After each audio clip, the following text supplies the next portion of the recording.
Hello everyone, my name is Bram LaGroux. I'm the Managing Director and founder of LaGroux Partners. A wise man once said, what makes you famous in your early stages of your career is your technical skills. He also said that what typically helps people to really get promoted and step up and do much better is their non-technical skills. On the right hand side here for you. This particular video here is to give you a full picture of the combination of the two skill sets that if you were to combine them, absolutely become a powerhouse for achievement. Right? So in the next video, what I will do is I'll actually be breaking it down and going a little bit into each one of them to give you some helpful tips along the way that again will really help you in many ways in your business. So let's just start here.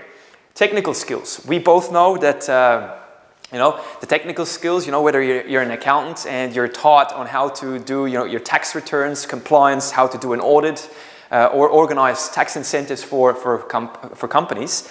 These are all technical skills that get taught in university and your schools and the likes. At the same time, somebody in a completely different field, for example, a nurse working in an aged care place who needs to lift people from one bed into another and administer medication and do a round night shift and the likes and do it in a very efficient manner. These are all skill sets that people can easily show us how to do it.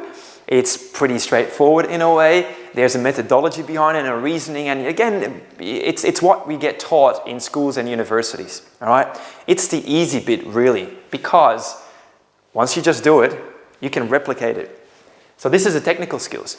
If you look at it from a brain's perspective, the mind, the intellectual quotient or IQ is very much attached to this. So the more you actually go to universities and absorb your formalized education, the more, in a way, you invest in your IQ.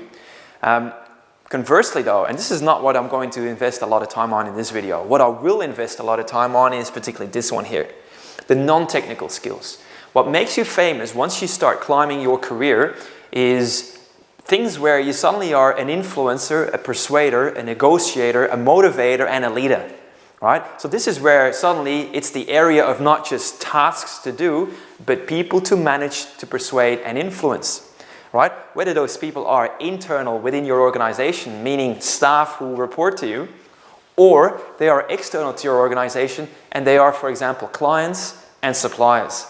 The way we go about, fostering those relationships is obviously the way we either make our business or break it. So let me just have a look at it.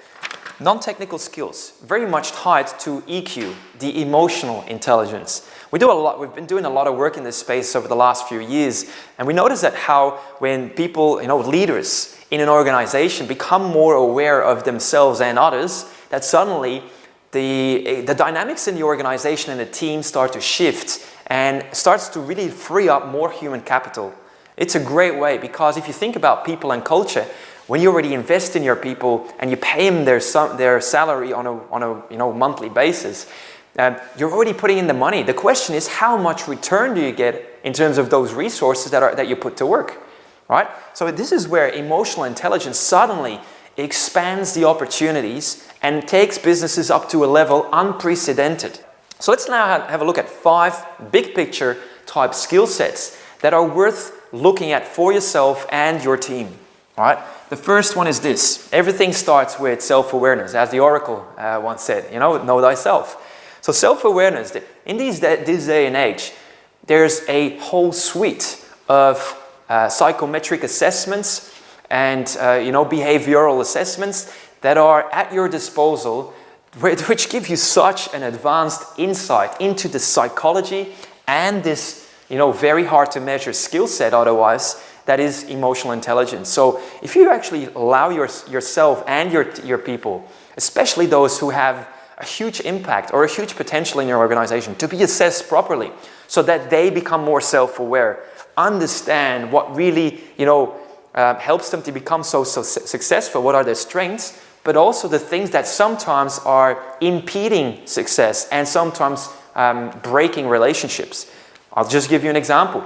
When a leader is too harsh, too direct, sometimes too confrontational in their style, The people on the receiving end who cop it at times, they may actually feel being bruised, pushed, and at times not respected in the process. Now, obviously, when people feel a little bit disconnected, obviously the work or the business deal gets affected as well. I think it's pretty straightforward. People are emotional, and as they want to buy in either as staff into your vision and mission, or they are your clients and your future clients, unless they really see that you are a self-aware individual who knows how to pace himself, who also knows how to read others well, unless you really are able to do that, you will start just reacting to the next best thing rather than being accommodating and flexible. So that brings us now to the next one. The self-awareness, it's also then, the second one here is called self-management. In our brain, we all have this funny center called the limbic system, and it means it's an emotional system of our brain, and typically we all know that we've got certain hot buttons, things that really make us trip up, the things that really make us frustrated, angry, sometimes fearful, public speaking being one of them, and all these sort of, ways that our brain is wired. Unless we find ways to take control of that, and take charge of our negative emotions and thoughts. The self-management means that we actually have little self-management and we will just act in a way that is the way we were programmed rather than in a constructive way that the situation requires. Now, all best leaders, as we know, both inside a business as well as in relating to external clients and stakeholders, they are very well self-managers. They know that in order to make people feel comfortable in working for them, working with them, and also doing business with them, that self-management is critical. They can't just, be reactive. They need to be more proactive and choose behaviors that are productive in each situation. And that, again, requires a bit of a mind shift and a different skill set that not very many people typically have, but definitely the leaders do. Number 3 then, adaptability. Times are rapidly changing. And it means also that in this day and age where technological innovations are just coming through at the speed of light, where disruptions are seriously disrupting certain market players, typically the big boys and girls out there, and somehow newcomers are coming in and they just do it almost overtake overnight. We just think about Uber, for example, taking over the entire taxi industry. The fact that we are adaptable helps us to foresee future trends, act on them swiftly, address new needs that have arisen within our client base, and ensure that we come up with tailored products and services that clients will want to take on board and that give us a competitive edge.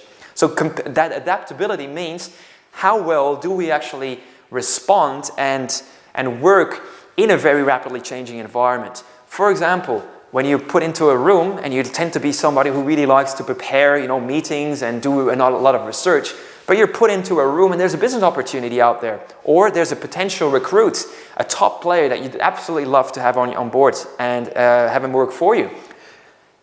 The way we will go about it and how flexibly we can address that situation, face it, with a lot of pizzazz and build relationships in a very strong way, that will largely depend on your adaptability. Are you a bit more set in your way or actually more flexible in dealing with, again, rapid change?